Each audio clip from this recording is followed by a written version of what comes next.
Alright guys, today I'm going to show you where to get a pretty nice source of free lithium batteries. Now I say free because you're not paying for them, you're technically, recycling, but it'll entirely depend on the people you know and the people they know.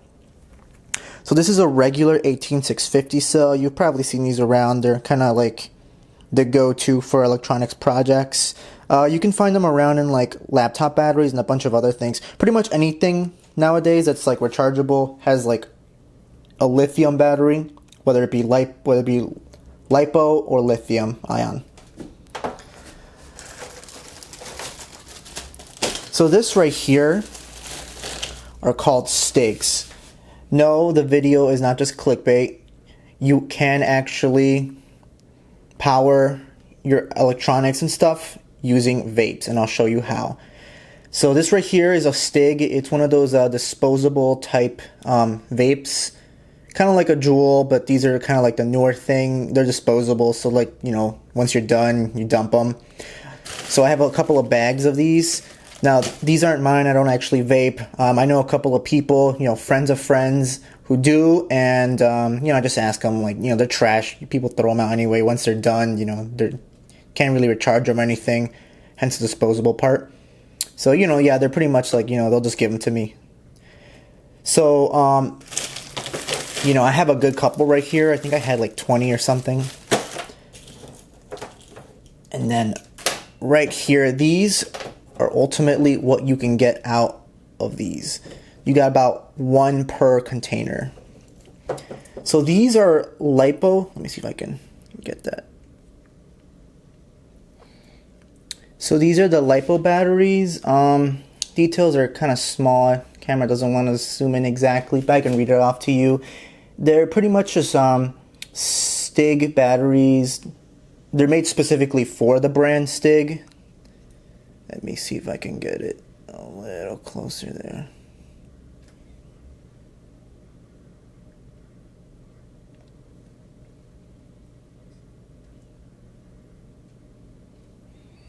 Actually, you can probably see a little bit better on these ones back here.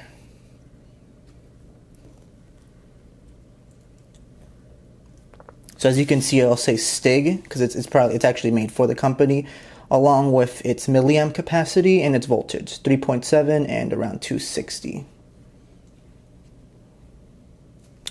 So these are the STIG containers. You can't exactly see super easily, but basically right around the edges, there's very like a minuscule kind of little seams.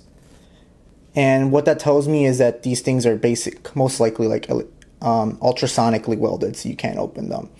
So I'm going to show you guys the most efficient way to open these.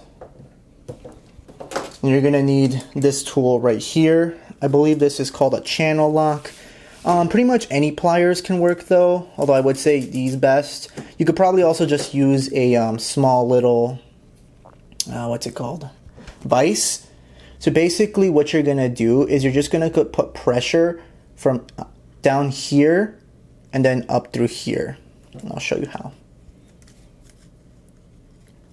Now you want to be real gentle doing this. You don't need to put in a lot of force. You're basically just going to put small pressure up along it, and then it'll kind of like break up on its own. If you crush it too hard, it's very possible you can like puncture these, and these will explode. So just be safe. I would say wear gloves, protective stuff. Put everything near flammable. Again, just don't use too much force. Like these things, they're pretty flimsy. They'll break. So you're just going to kind of go there, and you're going to kind of squeeze. So you can hear the cracking, and you're just going to kind of move up. Now, you'll know it worked because this bottom thingy will mostly pop out. Then you're just going to pull it out, and there you go. And that's how you extract it. So if you look, it's pretty easy to see that there's not a lot that goes into here. The little vape cartridge with the juice. You can get a little sticky stuff, so that's why I would say maybe wear like some gloves. There's not much going on here, just a couple of wires. It's a very simple process. That's why it's so cheap to make these. Next, you're just going to graph some steps. I'm just going to snip off the little wire right here. And there you go.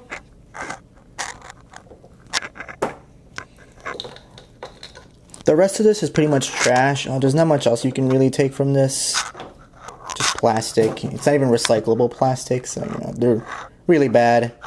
This is just little plastic, again, some wires. You know, not much really you can salvage. So this can just be tossed.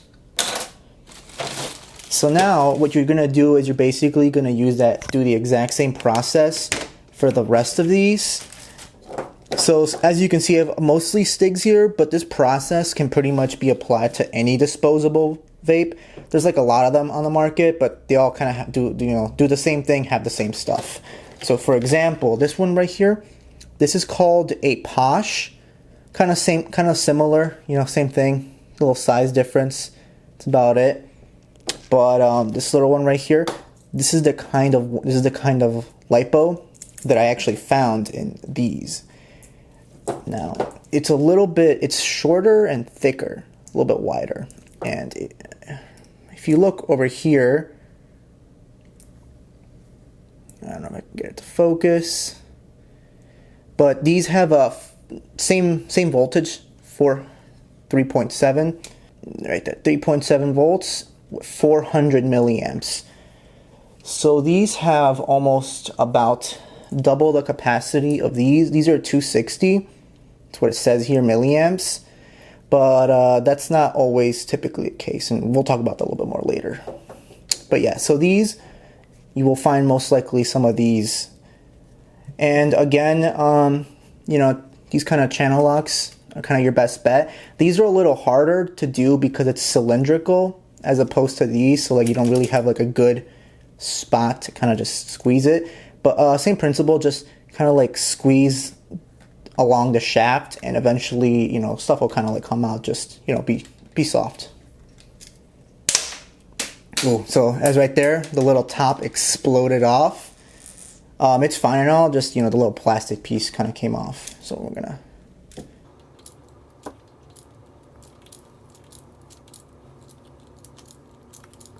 Yeah, these are kind of harder. There you go.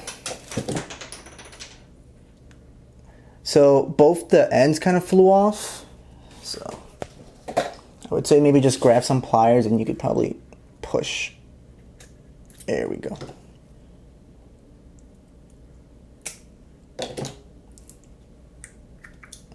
And there you have it. There's that battery. Again,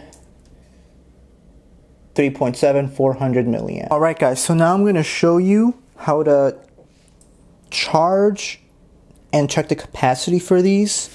It's not the same. I mean, it's the same process, but different a little in how you would test for these. You probably have seen videos of how, you know, you do these. They're pretty simple to test. So I have this Lito Kala. It's pretty nice for charging these. You kind of just slide it in there, and then it'll charge it up. Then discharge it and tell you the capacity. It's really, really nice. You can put them in there. It does it all individually. You can kind of just leave it and then come back to it. You can change the charge and discharge amperage. So this is really, really nice for these if you want to go through a bunch of these. Unfortunately, you know, for these, it won't work. You can't just kind of slide it in there. I mean, maybe you could, but you wouldn't want to, and I'll tell you why. This can only charge and discharge at certain rates.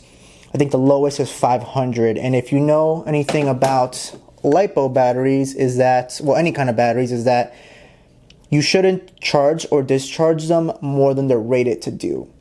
Now, the rule of thumb is typically 1C is kind of like, you know, like the standard. Like, you don't want to charge it and discharge it more than 1C. So, especially when you're testing unknown batteries, like that 1C is typically the way to go. Actually, I would probably say go even lower than that, but 1C is kind of like the standard. So these have a capacity of 260 milliamps. Now, that's kind of a really low number. It's hard to find something you can use to charge it with. Right, so I have it set up right here. Bring it in. It's basically just positive and negative going in, and then black is negative, red is positive going out. I have it hooked up to a 20 volt power. So as you can see, here we go. I have it's kind of hard to see because of the light, but I have it set to 4.19 volts. Now you can charge it up to 4.2 volts, but I decided to go a little bit under just because, you know, unknown batteries, like most of them are good, but you know, you want to just be safe. And then for current, I have it at 200 milliamps. So these are rated for 260, but again, I kind of want to go a little lower than the rated C voltage just for safety reasons. It won't do anything, just charge a little bit slower, so you know, it's not a big deal.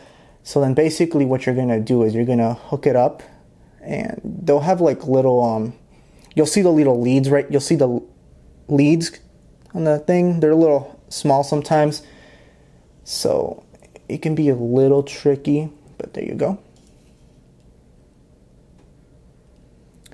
You'll hook it up, and then again, current setting at 200, and then voltage is set at 14.9, so you'll press OK, and there you go. It'll start charging. Let me see.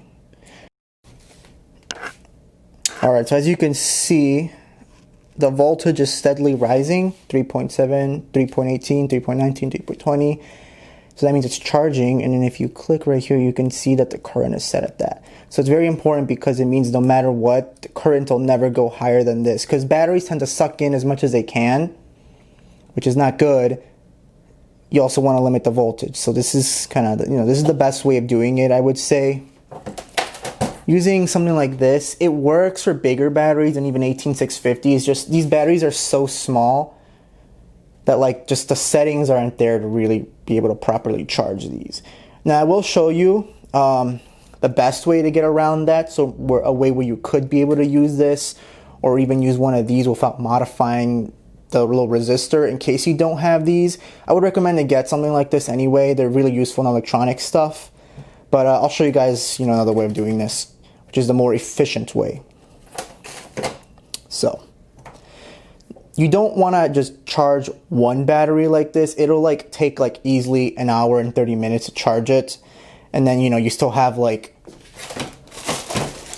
all these other ones to go through and process.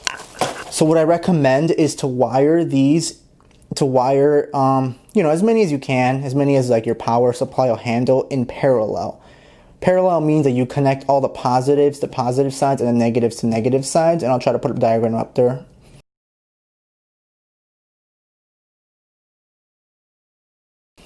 But basically, when batteries or cells are put in parallel, they act as one big battery. So when you do that, if you put a bunch of these in parallel, you can charge all of them up at the same time. Alright guys, so now I'm going to show you how to do a discharge capacity test, which is basically where you give it a load and it measures how long it takes and how much current it's drawing, and it'll basically tell you how much capacity is left in a little battery. So I have this thing right here. It's a dummy load. Basically, it creates an artificial load. You can use it to test like power supplies and batteries, but it also, you know, so I'm using it to test the battery right now, so I have it connected to this. I'll put links for the equipment I use, or, you know, stuff that's very similar to. Because again, it's all like Chinese modules that kind of like do this similar things but look different. So I'm going to show you guys the important settings for this. So if you look here, this is the voltage I have as a cutoff, which is 3 volts. That's what I would recommend as, you know, the max cutoff. You don't want it to go any lower than this. I would say maybe even like 3.2, but this is the max I'll allow it to go down to. And that is a discharge current, which is 0.2 amps, so 200 milliamps, which is about 1C. Now, I test them at 1C because at best I want these batteries to be able to give out, like, you know, their minimum, the standard of 1C. You can go lower and it'll usually give you a higher capacity if you discharge at a lower thing. But like, these batteries are very small, so like, you know, you may as well find out what's the most they can give at 1C. So now you're pretty much just gonna press start. Basically just let it run for like an hour or two and it'll just charge itself slowly. At the end, you'll look where it says the amp hours. When it gets, you know, it'll beep when it's done and you'll see how many amp hours it has. and that'll tell you its capacity. So, you know, I did this with the 18650, and, you know, same, I got 2,261. You know, that's how much amp hours I got out of this bad boy right here. These are much smaller, so again, there's like certain things you have to do in a way because they're so small. And unfortunately, this is it. Discharging it, you got to do it this way, the most tedious and time-consuming part. So, but you know, it is what it is. You want to see how much these little bad boys have. But when you have so many, you know, you're looking at like an hour 30 each. In my experience, I found that regardless of what you take apart, they're always at minimum, and at least in my experience, I've done like maybe 5 of these, and I found that like the capacity is usually no less than 200. You're looking at a cell that has 260 milliamp hours. The most I found in terms of degradation is that it usually gets to about 200 milliamps, which if you think about it, isn't actually that bad considering, you know, these things will sit around. You know, they'll get charged up once, they'll sit around till someone buys them, they'll be used once, and then they'll get thrown. The most part, you know, they have they've been charged very few times, so the batteries you do get pull out of these, like they should have almost little to no degradation. If you don't want to do a capacity test because it takes so long and you need like special equipment to do for such small batteries, it would be safe to almost assume that like most of them will have 200 or more milliamps per little battery. Definitely charge them up and see if they still hold a charge, or, you know, make sure you don't have any short circuits and stuff like that. That's definitely important. You know, check the voltage and all that. Check again the next day, make sure it doesn't self-degrade. But if it passes all that and you don't want to do a capacity test, I mean, you're perfectly fine not doing it. I mean, again, you know, in my experience, I found that most of them will have at least 200 milliamps, which is, you know, still pretty good considering they come in at 260. So, you know. Now you might be asking yourself, why might you want these batteries? You know, they're so small, they barely have any capacity. You know, why would you want these when these are so much better? And I'll tell you why. Sheer quantity. Again, if you know the right people, or I don't know, you can even go to a vape shop and, you know, they might have, you know, people that trash these already, but you can get a good amount of these for practically free. I mean, maybe your friends will sell you like a bag of this for $1. It didn't happen to me. I got them for free because again, they're trash. But like right here, like another like 10 more. I still have more too around that I kind of haven't put in a baggie. But you can get a bunch of these because it's trash. You know, no one wants this. Again, I got like 10 more here, plus the 3 I have already, you know, cycled, plus these 3 that I need to charge. Like, you can have like 20 to like 30 of these if you like ask around enough. And they do have their uses, and I'll tell you good uses. Number 1, wearables. Smartwatches, any kind of thing where like you wear it on you, where it needs its own little power supply, but it maybe doesn't use it. These batteries would be perfect. If you're a cosplayer or someone who does a bunch of costumes and you need like LEDs and like a helmet, but you don't want to have to run a wire from the helmet to like, I don't know, your chest or something, you can put some of these bad boys in the helmet and there you go. Small little power source. You can run them in parallel too. So the best thing about it is you can use these cells to make even bigger batteries, and that's where I think their potential comes in. Right off the bat, they're very small and they don't have a lot of capacity as opposed to 18650s, but what they lack in like capacity, they make up for in like how small and how scalable they are. Let's say 2 amp hours, right? 2000 milliamps. If each of these are like at 200 milliamp hours, right off the bat, using these 5, you have 1 amp hour. Now I know it looks kind of like, well, you know, like the size comparison. Why would this right here is only half of this capacity wise? Yeah, that may be true, but you know, the beauty of these things is they're so small. That's what really makes them useful, is their compactability. So I have a little Altoids can here. You could fit a bunch of these in here, you know. If you look right there, they're just about the perfect size. And again, that's only half of this. But if you put where is it? There you go, 5 right there, that's half of it. If you put another 5 more, then you're at 2 amp hours, which is the size of this. Now, you might be able to fit 2 in here, and it might not be the best example, but what the point I'm saying is, you know, these batteries are small, but they really have places where they can shine, and that would be, again, wearables, perfect for that. Or another good place to use them is in projects where you have space restrictions, or, you know, like stuff where like it's moving around a lot and you just don't have the space to put batteries like this. Because they're small and individual, and you can, you know, like scale them if you run them all in parallel, what you can do is you can like put them in like fabrics, like flexible fabrics, where like if you kind of like daisy chain them, you know, if you had like, let's say, tape on one side, and you can kind of move them around, you can bend them, you can like, you know, you can there's all kinds of ways of configuring them. But again, I think the biggest kind of market for these things is going to be for people who do like cosplays, or, you know, people who are looking into like Arduino watch projects, small projects where maybe like you want to fit a couple of electronics in an Altoids, and you kind of just want to, you know, slap on a couple of batteries and, you know, like leave it for a while. Or at the worst, you know, like they're disposable. Like, you know, if you need a project where like you need a little battery, but you know, like you probably won't be able to recover the battery afterwards, you know, why not use these, give it like a little bit more life than just being tossed away. Heck, you could, you know, get up like hundreds of these and make like one big battery bank, and that actually might be a project. I might actually try to fit a couple of these into here and see if I can make a pretty cool little Altoids power supply. Anyway, so yeah, you know, if you have, you know, people who vapor, stuff like that, you know, see if you can get them. These are Stigs, but for the most part, you know, there's a bunch of different brands out there, and they're all going to kind of have the same kind of batteries. So that's what I would say is, you know, take them, use them. They're still pretty good. They still got a good amount of life in them. They're very adaptable and scalable. Like, there's definitely applications you can use these batteries in for.